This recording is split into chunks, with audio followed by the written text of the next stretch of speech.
So thanks so much, everybody, for joining us today. This is Chapter 7 of our QIP Journey web series, the Magic QIP Tricks and Tips. So in this session, we'll go through some best practices for executing your quality improvement plans.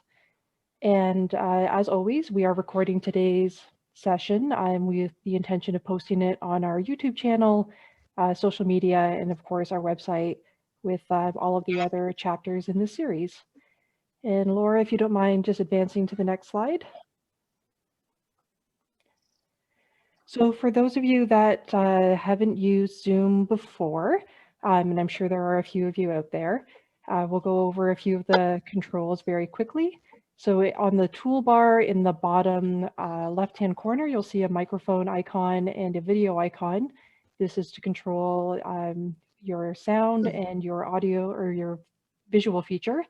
So if you click on the mic and see a red line through it, you're muted, and you should be muted automatically when you join today's webinar. And with the video, same, if you click on it, see the red line, you're not showing your camera. And if you unclick it, you'll be showing your screen. It is nice to see everybody. So if you are comfortable, please share your screen, and it's a little easier to have an engaging conversation. But if you've got stuff going on in the background and don't feel comfortable sharing your image or your screen, no problem, completely understand. And in the next screen, we'll just go through the chat feature. So throughout the webinar, we do request that if you're not speaking to please keep yourself muted just to avoid having that background distraction for our panelists today. But you can, and we do encourage you to use the chat feature at the bottom right. It's a little bubble with 3 dots to pose questions for today's panelists, and one of the members of the E-QIP team will be happy to flag your question for the presenter or answer it in the chat as appropriate. We'll just go to the next screen. So objectives for today's webinar are to understand the importance of QI team meetings, learn skills to chair an effective QI team meeting, know how to regularly engage executive sponsors and senior leadership in your QI journey, know how to anticipate and manage change resistance and resiliency, and as always, we'll go over some keys to success. So we know quality improvement is a priority. It's embedded within the Ministry of Health, Center of Excellence for the Mental Health and Addiction sector, as well as Ontario Health. So for the ministry, we want to improve quality and implement innovative solutions. Center of Excellence, develop performance indicators to establish and monitor performance expectations, and that's using the same indicators and measuring quality in the same way. And from Ontario Health, bring together a unified single team to execute government strategy, oversee healthcare delivery, improve clinical guidance, and extend and strengthen quality and performance improvement capacities across the continuum of care. And if we just click ahead, we can see how all these things come together, how your quality improvement initiatives are linked to accreditation, your strategic plan, and of course the QIP there. And along the bottom of your screen, you'll see an image of the quality improvement plan template. We just go to the next slide. So as healthcare professionals, we have 2 roles: to provide care and improve care. Quality improvement is that relentless pursuit, and we always want to go beyond the status quo and improve the care for the services for the individuals that we're honored to serve. We just go to the next slide. So we've got a pretty lengthy list at this point, and this summary will be condensed into a nice 1-pager sometime in the coming months for you, but this is a recap of our keys to success that we've learned so far, chapters 1 through 6. So when doing a quality improvement plan, start with what you know and look for what stands out. Use the domains of quality, the 6 that we're all familiar with, and know that you're not alone in this process. So leverage the knowledge and experience of your peers, colleagues, and knowledgeable individuals around you. Use data for decision making. Look at all available data and remember that the qualitative stuff is just as important as the quantitative, that not everything that counts can always be counted.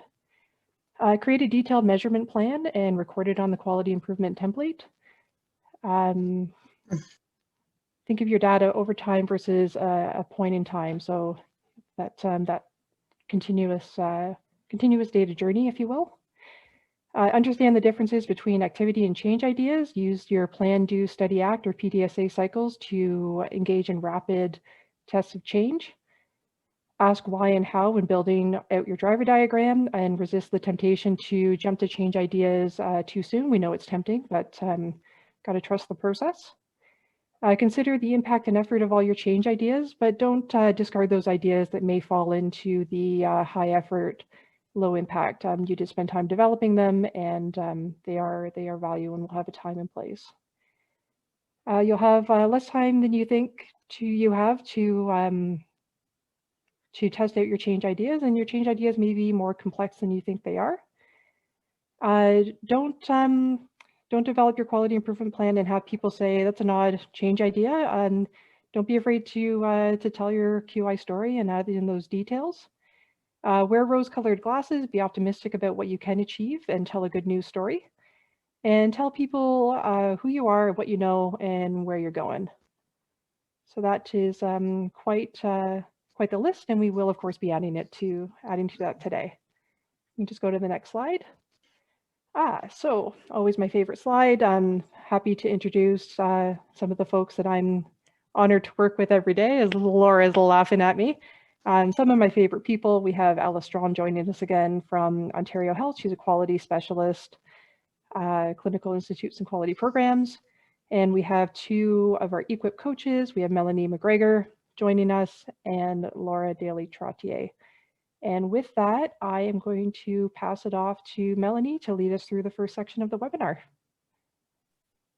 Hey everyone, good afternoon. Hope you're all doing well today. So yeah, there's some really great tips in this webinar. So I'm going to start off with talking a little bit around chairing QI meetings and things to keep in mind. And then Laura and Alice are going to take over from there. So this is known as your magician starter kit. So we're going to throw some tips at you just as a way to kind of get you thinking. You've got here, perform 10 amazing QIP tips and tricks without leaving your home office. So all of these will be helpful, hopefully, as we continue to navigate our ever-changing situation. So QI team meetings. So I have been known, and I'm sure I'm probably not alone in this, when you got a meeting in your calendar and then that cancellation notice comes through to your email. Has anyone else literally cheered when the meeting wasn't happening? And it's okay, yes, we can think about that. Yes, we're all very busy. Sometimes we can use that extra time in our schedule. But, we want to make sure too that we hope that people aren't celebrating because the meeting is not meaningful for them. So that's what we're going to talk a little bit is around what are some things that we can keep in mind to make QI meetings as fruitful as they can be and what our role can be as chair. So for your first trick, again, we're kind of going off a little bit of a magic theme in this webinar. So for your first trick, watch out for the illusion of needing a meeting. You don't always need a meeting. Sometimes we have that illusion that in-person meetings, or now Zoom meetings that still, take a lot of time, are always needed. But sometimes they're not. So questions to ask yourself is, first of all, have you and others had time to reflect on and consider new information or next steps? So if there's something that's come out, or there's a development of some sort, meetings can often be more helpful if people have had a chance to process that and reflect on what does this mean for a group or for a project or whatever it is. Do you need to have discussion rather than simply provide information? So is this a one-way flow of information or is it a back and forth? And is real-time input or discussion needed to make a decision or to progress in your project? So we would suggest that if the answer is no, consider giving time to reflect or sharing information via email rather than having a meeting. Because if you can send an email of, look, here's an update, and people can read that and process it on their own time, then that can free up the meeting time, and they can do that at a time that works for them. So you don't always need a meeting. In certain situations, yes, they're very helpful, but watch out for that illusion. Here, also with our magic theme, is consider making part of your meeting float away. So often we think, okay, let's schedule 2-3 hours for this meeting to go over what we have to do. Sometimes you do need that time, but sometimes shorter meetings or huddles. The concept of huddles is kind of a big thing in QI. Those shorter meetings are, okay, let's go over what are the pressing things, what are the key things that we need to talk about. The good thing about that is that it can keep energy and focus sometimes better than longer meetings. Sure, we've all been in that meeting and think, oh man, we were going on for 2 hours. We could have finished an hour and 45 minutes ago. So just keep in mind, look at what are the really pressing things, and can we set a shorter meeting?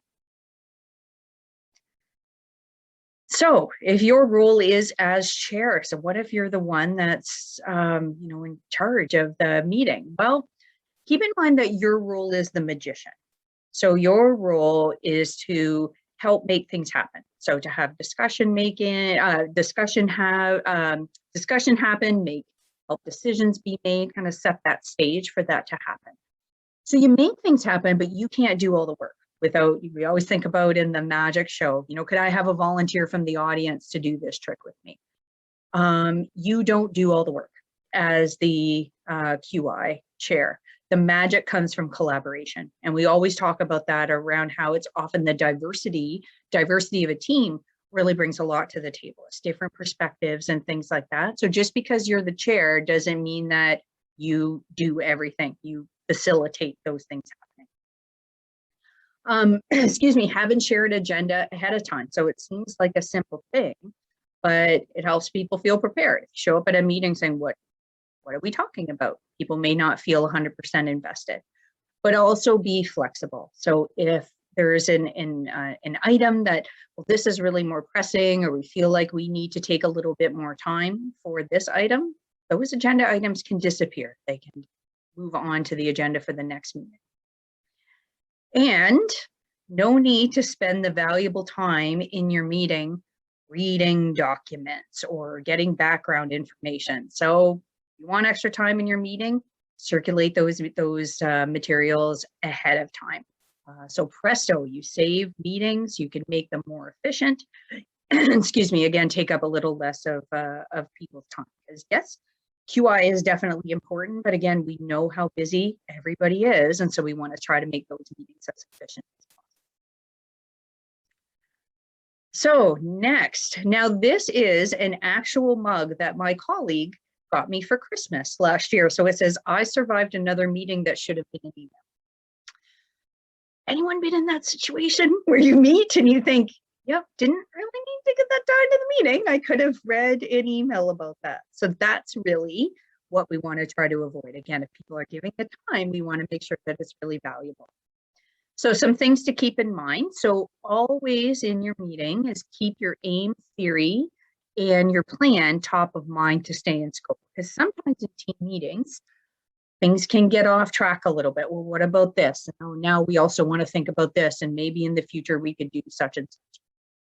Always keep in mind, what is our aim? What is our theory? What is our plan? And as well, keep in mind that that project charter can help you outline some of those things as well. So if you're maybe getting a little bit of resistance, well, we really want to talk about this. Say, well, remember, according to our project charter, this is the scope of our project. That, you get scope creep very easily, and it can eat up that time in the meeting that really deserves to be spent on the project that you're working on now. And be excited. Like, not everyone is going to be super excited about everything, but if you as the chair aren't excited, why would anyone else on the project team be? And I know I don't want to seem like, I'm saying that QI is going to be exciting for everyone. It may be an illusion, but if you show that positive attitude, if you show that excitement, that can really set the tone for the project team. So be engaged, be excited. And as well, one tool to keep in mind, this is a good trick here. Laura, if you could click again and again. Your magic wand in meetings. So what is a really good tool to keep in mind is for questions. So again, you don't need to do all the work as the chair, and you also don't need to have all the answers. Questions are very powerful tools. They can get people involved. They can include everyone, new ideas, new angles. It can help stretch thinking as well. So if someone says something in the meeting that you hadn't thought of before, you're not clear on, could you help me understand a little bit more about how that would connect to our aim statement? Because again, we may think that ideas seem off the wall, but sometimes those off the wall ideas turn into really great change ideas. What might happen if we did such and such? Or I'm wondering about, what do you think about that? What might our clients think about this? To always try to get that perspective.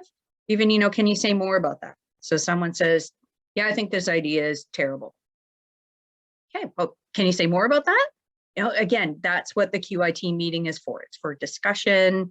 It's for, again, that magic of having that collaboration there. So this is a really good tool to use in a number of settings, but as a chair, it's really great, again, because it brings those ideas. It can help facilitate discussion, which is exactly what our role is as a chair. So hopefully we don't get people celebrating all the time when our meetings are canceled. So those are some tips that I can offer you around QI meetings. So now I believe we're going over to Laura.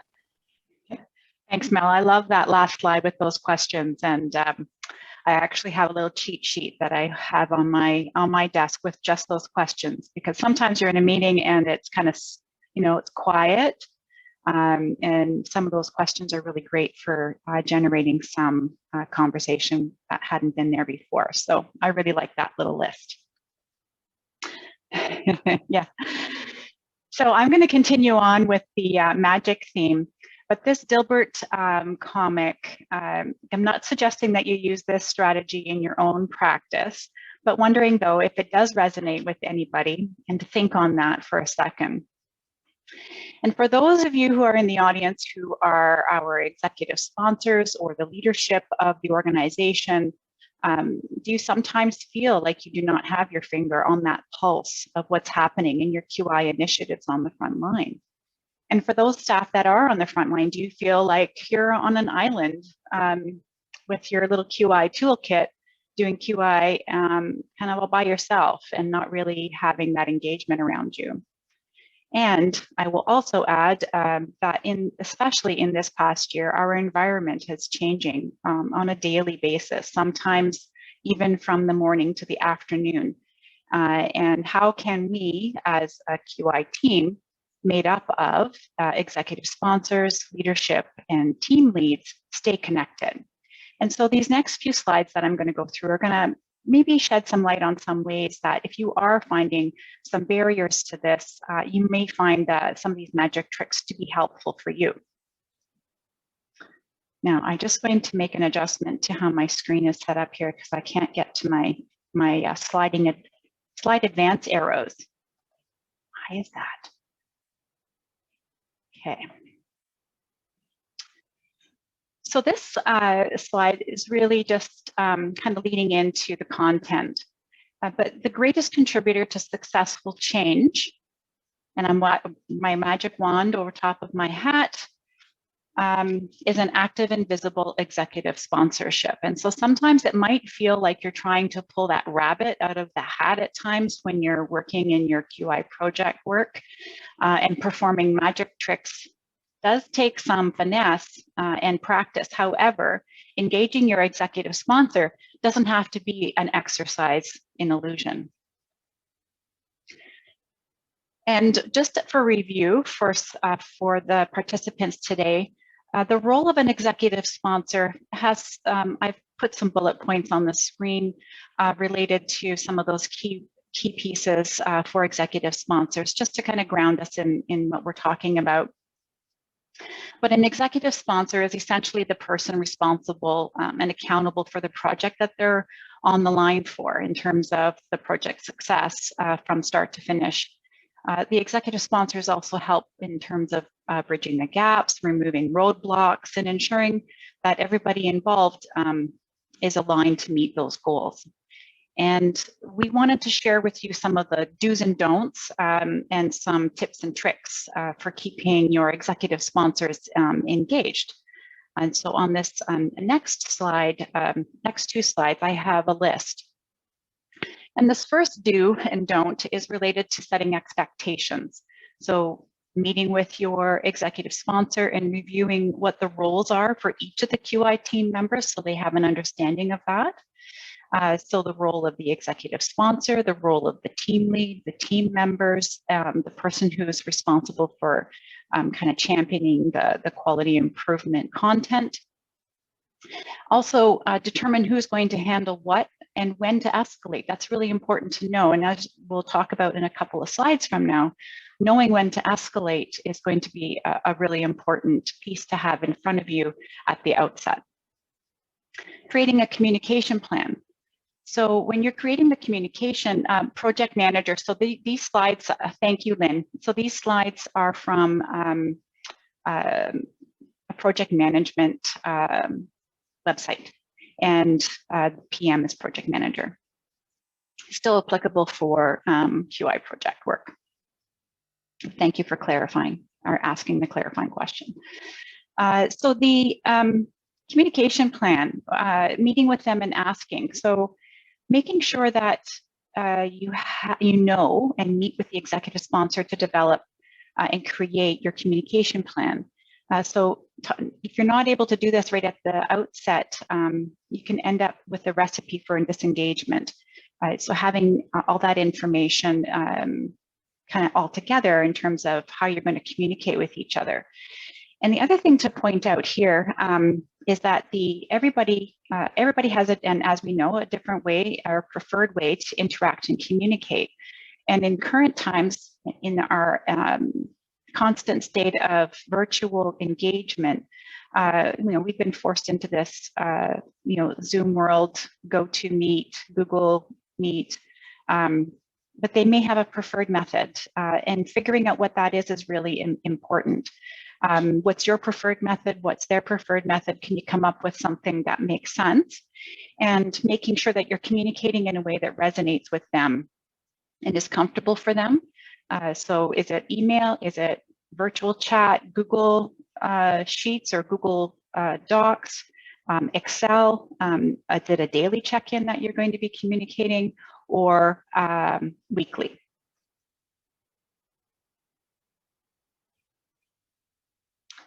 And then these next two are around, the first one there is around addressing problem areas. So for example, an executive sponsor that tries to control a project, and we have, some very invested executive sponsors who are really wanting to make a difference and be involved.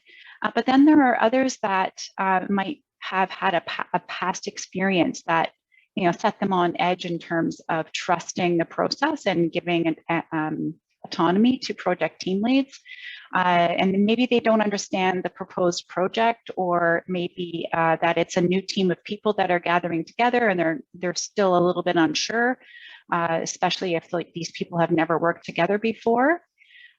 So making sure that you keep your eye on those areas as well. Focusing the executive sponsor's energy on productive things to help the project move forward. So giving them something that they can put their hands on and work with you on can be also a helpful tip.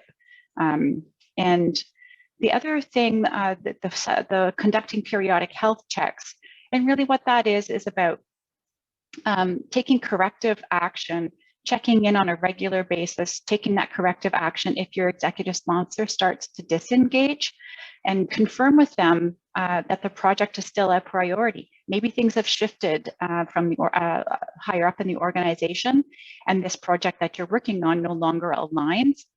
So don't wait for the project to stall before you start seeking that help. Go back to that communication plan you set out in the early stages and refer to your plan on what to do when you need to escalate an issue. So those are some of the do's and don'ts. And of course, as we move through these, if you have your own tips and tricks or things that have worked well for you, please share those with us in the chat box. These little tips and tricks are not exhaustive. And we know that there are some really creative ways of engaging individuals out there. So please feel free to share. We'd love to see them.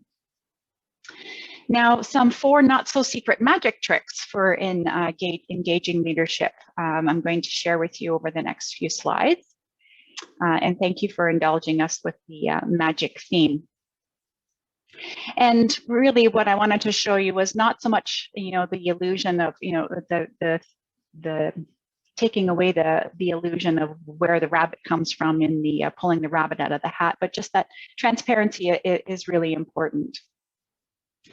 And one of the key reasons executive sponsors lose interest is that you might be working, as I had said earlier, on the wrong projects, or the prioritization has not been effectively communicated.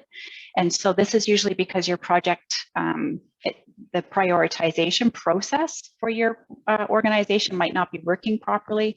And it's really about aligning the QI initiatives with the strategic goals and aims of the organization. So taking your information that you have around where you think you might want to be improving in a particular part of your system and aligning that with your strategic goals and aims. Project prioritization is easy to fix. So again, aligning those values that you have at the heart of your organization helps you pick the right projects and make sure that you have buy-in from the outset from the all-important executive sponsor, and as well as those that are working on this project with you. So this leadership engagement magic trick is around starting early, engaging early. So making sure that you get ahead in front of any potential problems, and don't hide your problems in a box. Make sure that you bring them forward and communicate them with your team on a regular basis.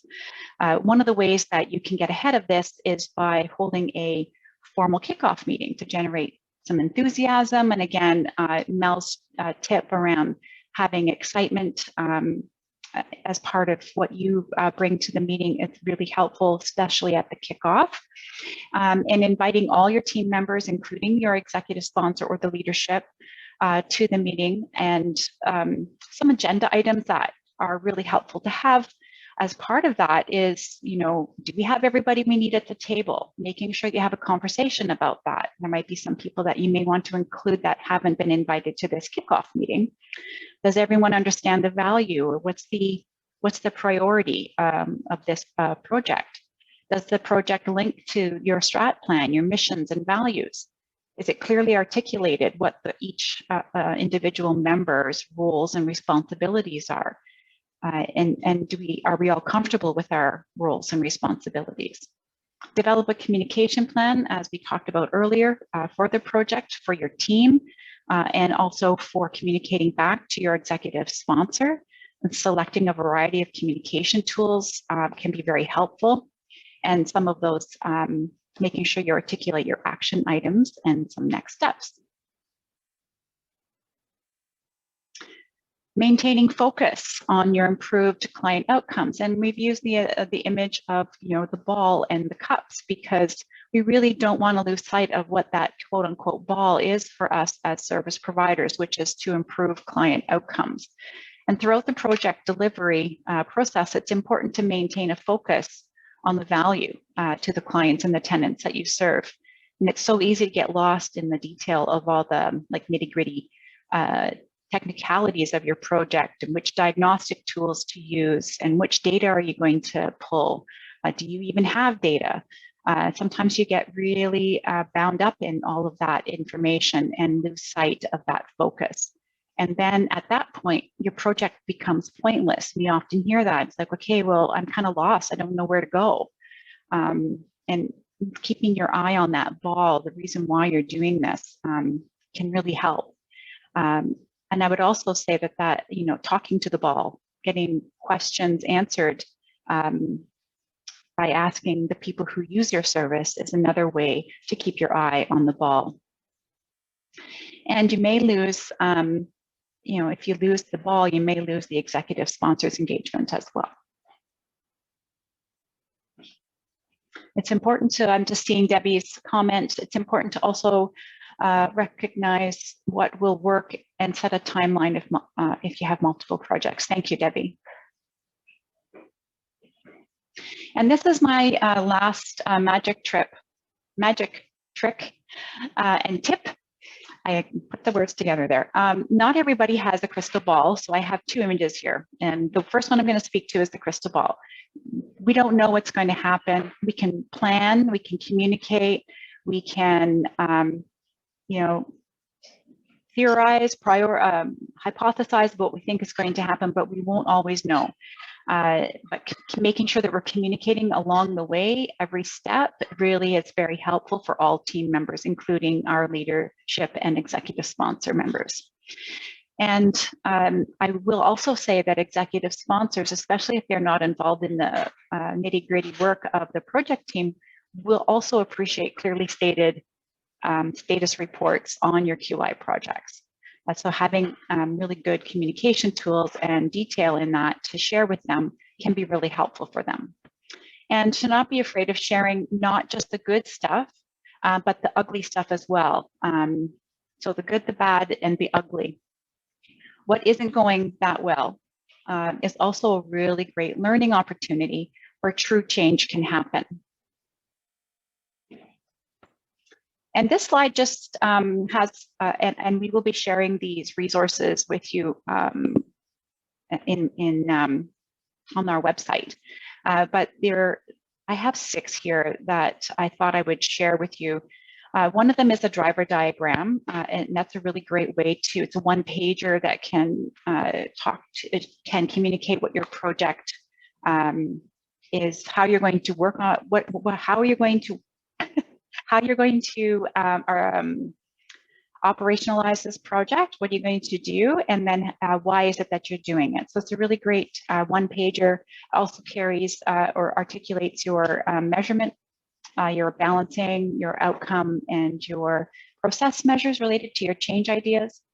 The middle image is a one-pager that you can use to communicate progress with your executive sponsor. And it has some of those key pieces, which would align really nicely with the elevator pitch on the bottom left-hand side. So you have 2 minutes in an elevator, what you need to tell your executive sponsor, and how clear and concise can you be in that information. The project charter on the upper right-hand side has as well a lot of the information that you could share as a one-pager to communicate to those outside of your project, as well as progress on your project within your project team. And then the 2 remaining boxes, one is your narrative for your quality improvement plan. Is a really excellent way of communicating your work. And the quality improvement plan, which Alice is going to walk us through as well, the parts related to or has walked us through before for our quality improvement plan on this QIP journey. So that is where I will stop my conversation, but I will now lead it ahead. Why am I struggling with my words today? I will pass it over to Alice, who will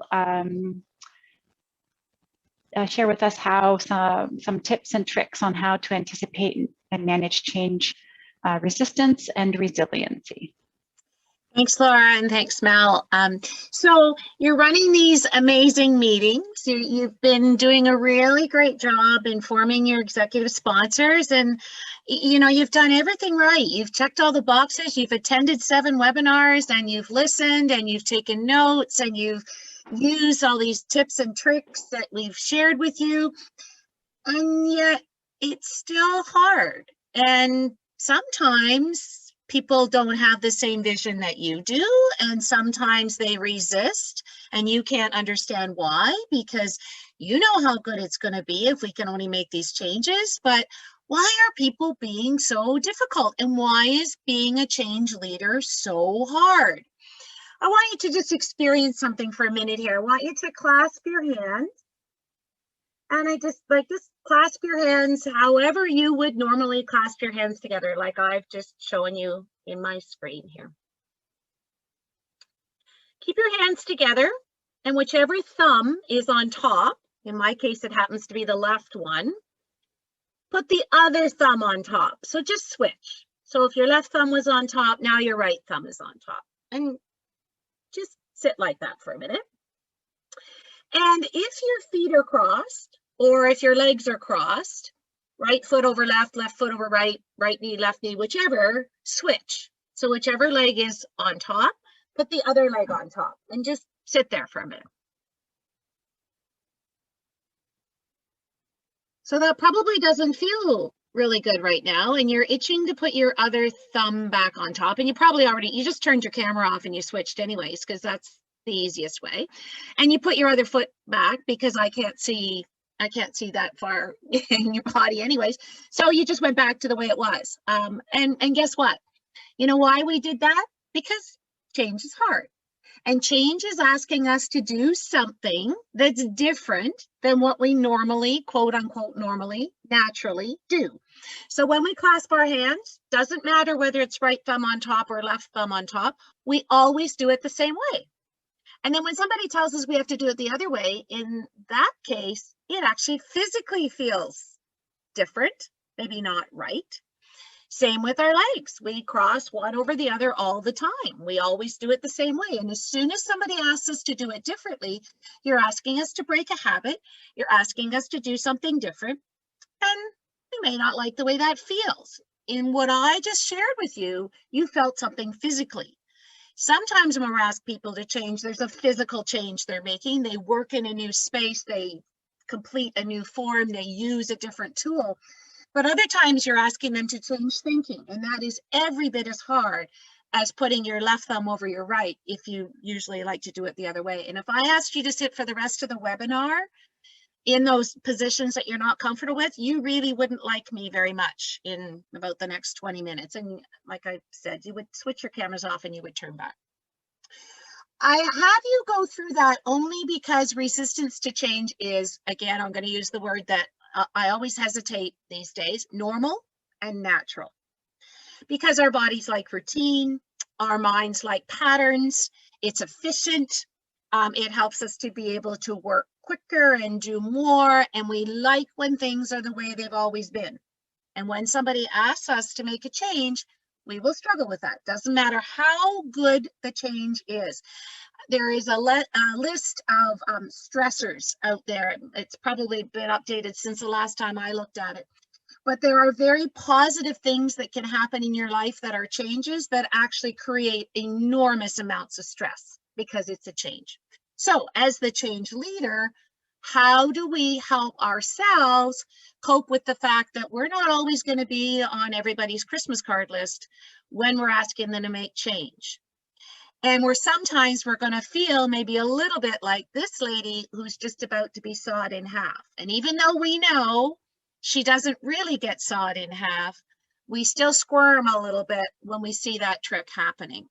But then the reason why we do is because our mind is tricked into thinking that it's actually happening. And that's the key to resiliency, is to be aware of what your mind is tricking you into. So on the next slide, I just want to remind you of how important this idea of enjoying our work is. And the triple aim became the quadruple aim when we added in the understanding that the well-being of the healthcare workforce was as important as the other three pieces of the triple aim. And that is why it was renamed the quadruple aim.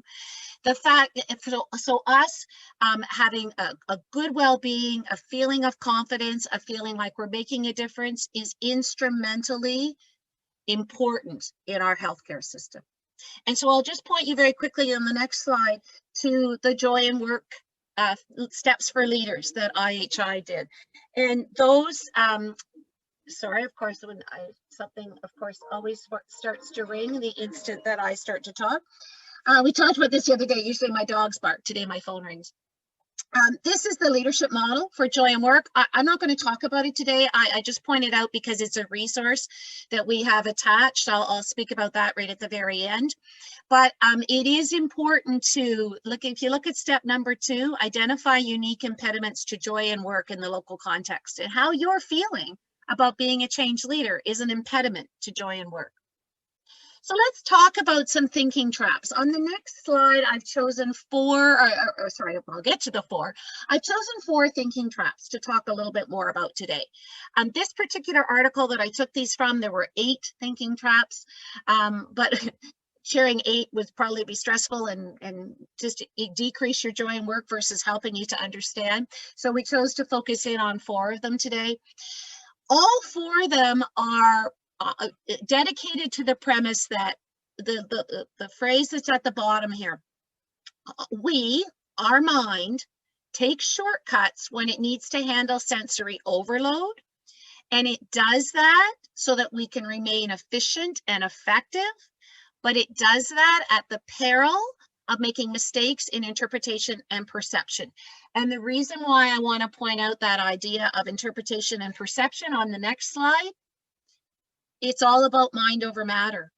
So when we think about our resiliency as a change leader, what we need to think about is what are the things that are within our control that we can actually affect that will help us to be able to weather this storm, still remain the leader, experience joy in work, celebrate and be excited. You know, Mel said it earlier, we may not always really be excited, but we're always going to show that we're excited, because that's one of the ways in which we can build resiliency, is to show our own energy and to try and harvest and gain the energy of others. And I love this quote, whether you think you can or you can't, either way you're right.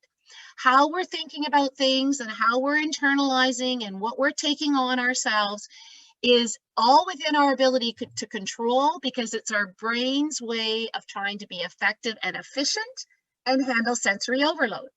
And when you've done what you think is just a very simple change, and you've got 10 emails and you're getting called into the executive office because your staff are not, you know, they're resisting you, that's sensory overload. And so what do you do as a leader in order to be resilient in that? So here's the first of 4 on the next slide. One of the things that we often do, and as I'm going through these, I want you to think about which of these do you identify. You don't have to tell me in the chat box, but you can if you like to. Which of these really ring home for you? So this first one, jumping to conclusions, is like walking the tightrope.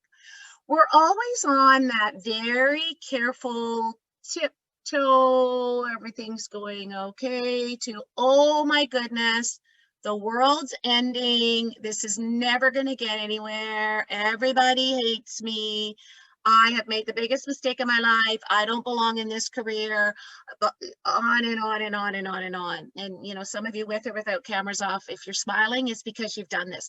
We all do these things, by the way. They're not right or wrong. Our brain handles sensory overload by doing these things. It's how we recognize it and what we do about it that's important. And so I wish Noshiba was on the call. I checked the attendees to see, because I'm going to say something she would really like. Without data, we will naturally assume that all things are negative. This is another place where data is really important. The entire project's failing. Really? Go and have a look at how much you've achieved, because I doubt that you got yourself to a point where the entire project was failing without having some successes, or without having made honest, true efforts along the way. We will jump to conclusions more often in some situations and with some people with others. A lot of it depends on, Debbie's speaking for Noshiba today. It depends on how confident we're feeling. If somebody intimidates us, we are more likely to jump to conclusions. Oh my goodness, she didn't smile during that webinar. She didn't like it. Oh dear. Oh dear. They turned their camera off. They must be bored and they're going to do something else now. We will do that, right? I am not telling you here that you should ignore your gut. You should always pay attention to your gut. But pay attention just means hear it and then decide whether it's credible or worth doing anything about. That's all. Because if you don't pay attention, it'll still be there. It'll still talk to you. And it will actually talk to you in probably some very negative ways, perhaps some very physical ways. And what I'm saying is acknowledge it, but then figure out, should I really, am I making an assumption here? What happened the last time this happened? What is the data telling me? Ask somebody. I really feel like everybody's really angry at me right now because of that. Like, tell me, what's the word on the floor? Like in a meeting, say, hey guys, how are you feeling? Open, honest feedback here. How are we feeling? Scale of 1 to 10, scale of 1 to 5, scale of 1 to 2. Where are we at right now? The second thinking trap is that sometimes we get tunnel vision.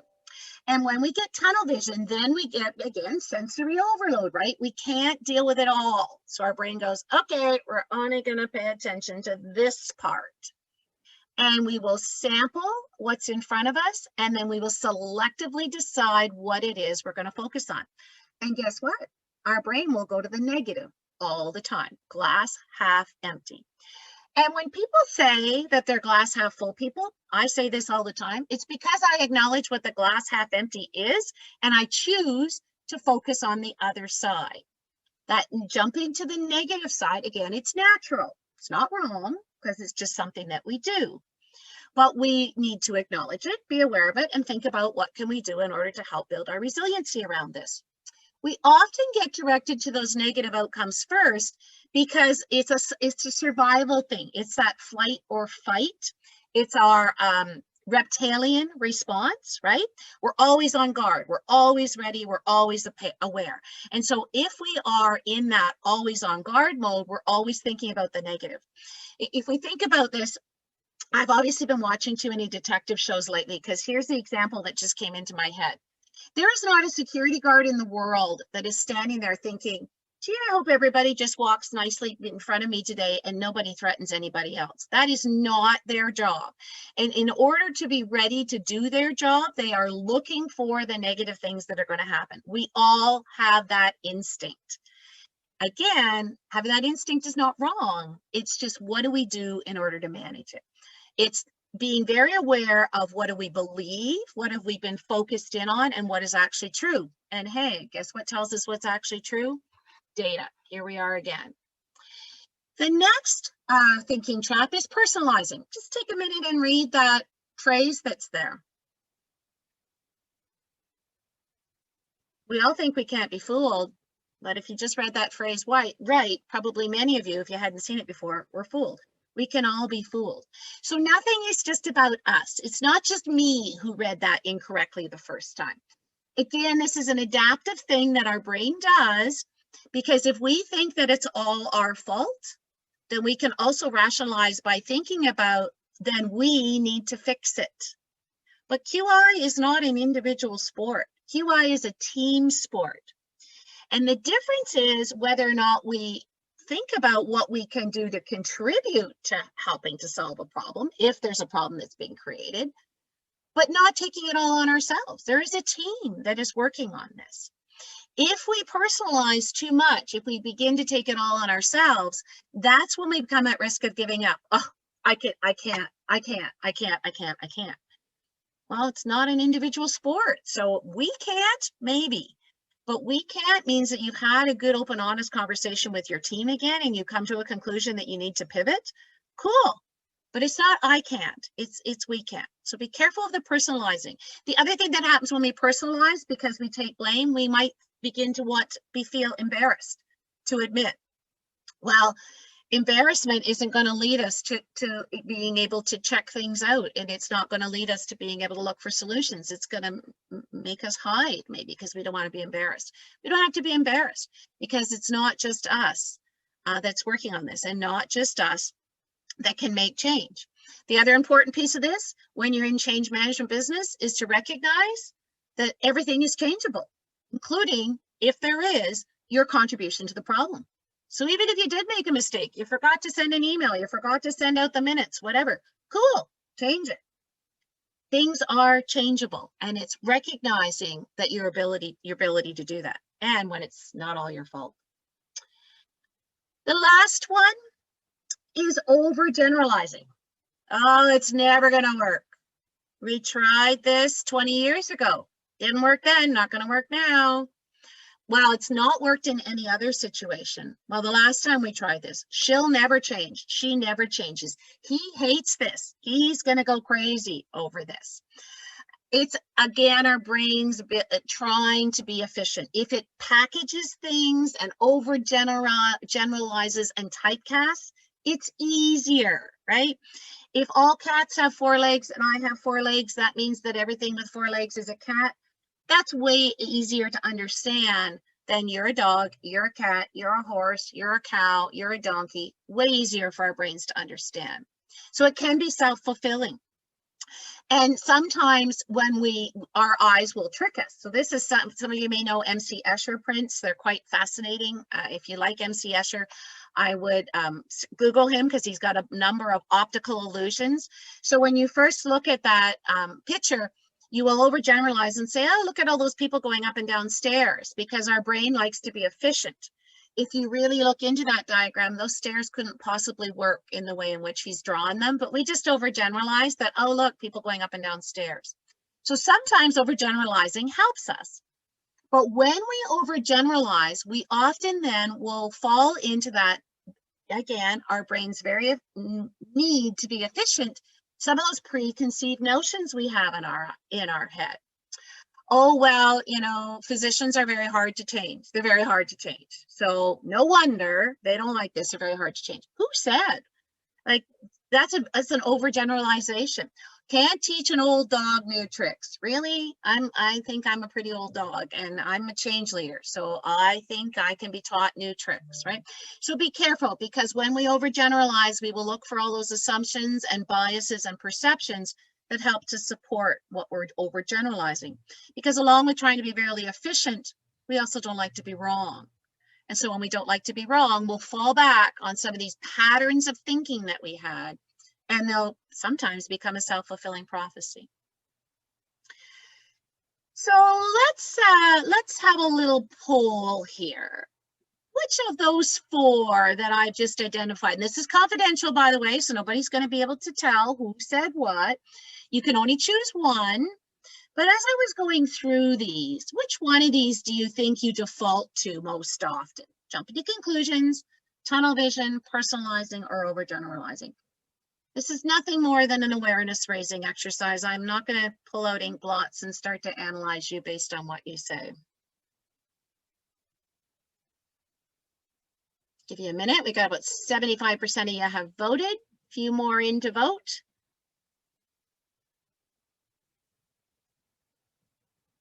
And let's have a look at this.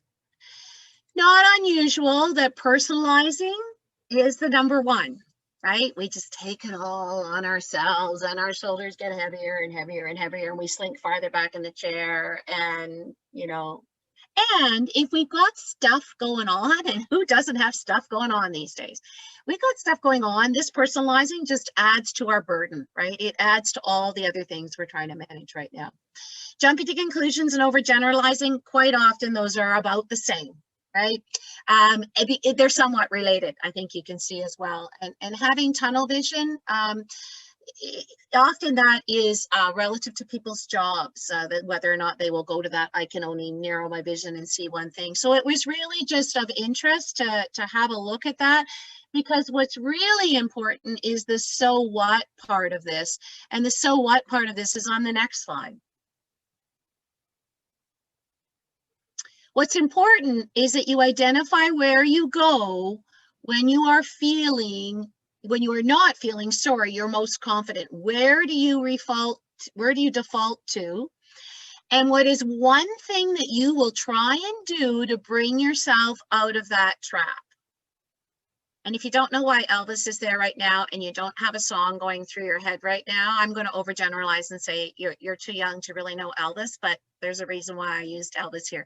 Because you will, when you get into a thinking trap, you'll get caught in a trap and it'll be very hard to get out. So the idea is that you help to become all shook up, all shook up, and get yourself out of that trap. Because although it's your thinking that takes you into those thinking traps, you also have the ability to be ready for when it happens and pull yourself back out of it. So that was a lot. me take you back to our sort of our summary for today, and then we're happy to entertain any questions. So this is our very hunk of burning love. Yeah, also very good.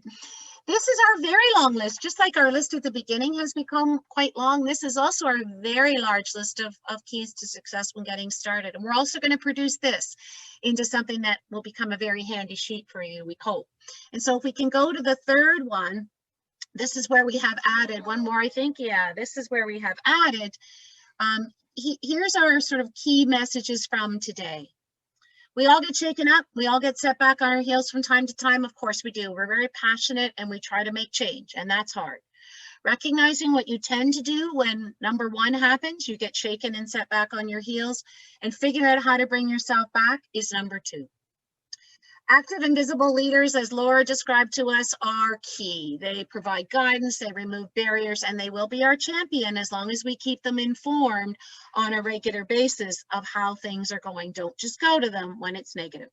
Be clear and concise with your information, but we know that that means people will need different types of communication tools, different methods of communicating in order to be there for you when QI does get hard.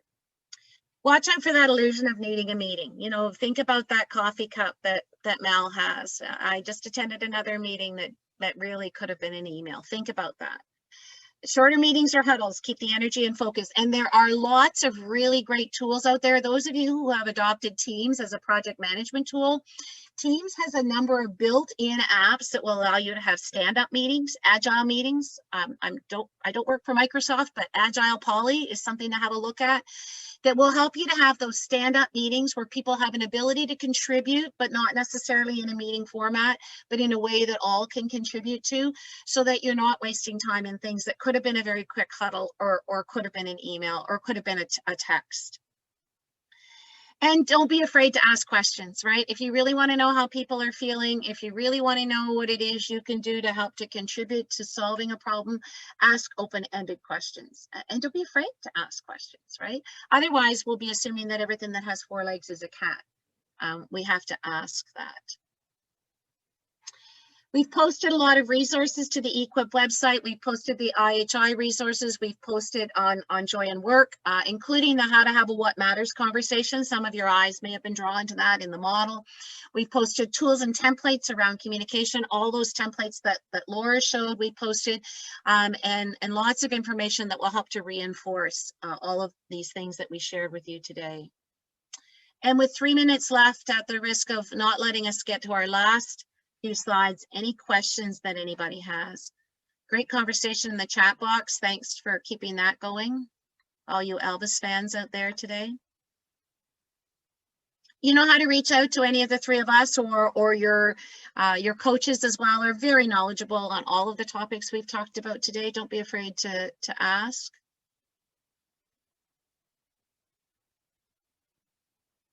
And not seeing any questions, I think we have Lori taking us to the finish today. Is that true? Yes, it is. Thank you, Alice. And thank you to Mel, Laura, and Alice. That was a lot of helpful information to make or keep the magic happening. So let's talk about some upcoming training opportunities. We are offering a strategic and data-driven governance for organizational and regional quality training session. So senior leaders, board chairs, and chairs of quality improvement committees it's geared towards them. There's 3 sessions available. So one is Friday, March 19th from 10 a.m. to 12 p.m. There's another session available Tuesday, March 23rd from 5:30 p.m. to 7:30 p.m. Or the third option is Thursday, March 25th from 12 noon to 2 p.m.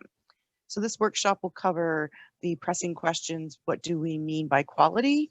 What are the roles? Oh, somebody's chat just popped in front of my screen. Thank you.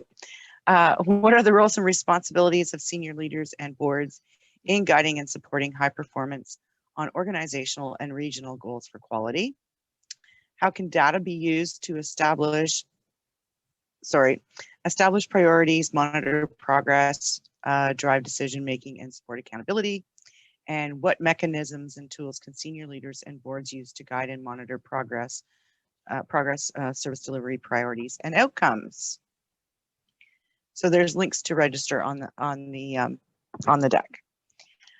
Next up in our journey series is a bonus chapter, The Dish Ran Away with the Run Chart. This is featuring run charts. This is the last session, last webinar in the series, and please come prepared with a pen and pencil. We will be doing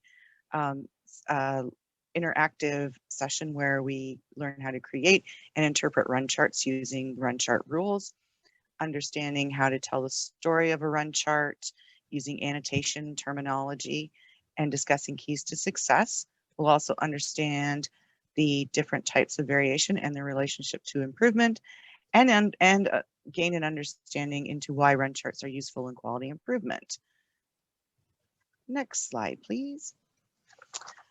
Also upcoming on April 13th is the, sorry, chat popped up again, is the Innovations Understand, Pivot, and Change virtual conference. Currently, there are over 300 registrations.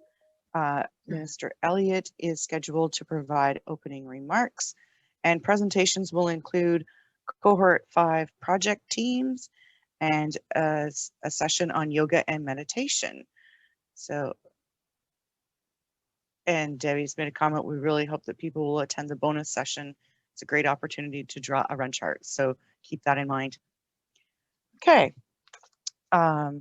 Of course, a reminder about our Foundation to QI Ideas e-learning course. We currently have 240 enrolled participants. Section 3 was released earlier this week, and a reminder that it is free. It's available to anyone. It's a great refresher for anyone who has experience in QI. It's interactive and includes an electronic workbook. And of course, you can always visit our E-QIP website. Join us on Quorum to become a member of any of our communities of practice, and follow us on Twitter for updates and upcoming training opportunities. Also, we have a YouTube channel, and a lot of our past webinars are available on that YouTube channel. And if you sign up for our newsletter, we'll keep you apprised of all of the upcoming training and future webinar events. And don't forget to help us evaluate our events. We do our own little QI exercise to make sure we're meeting everything that you need. So a link to the survey, do we have that, Ash? Do we have a link to the survey? We sure do. Okay. If that is hyperlinked in the slide, and I will be including the link to the evaluation form in the follow-up email, which will likely come out tomorrow, but it could be later tonight. We'll see. Okay, perfect. Thanks, Ash. No problem. Okay, and so thank you very much, and stay tuned for the follow-up email Ash just mentioned, and we look forward to seeing you at the Run Chart webinar.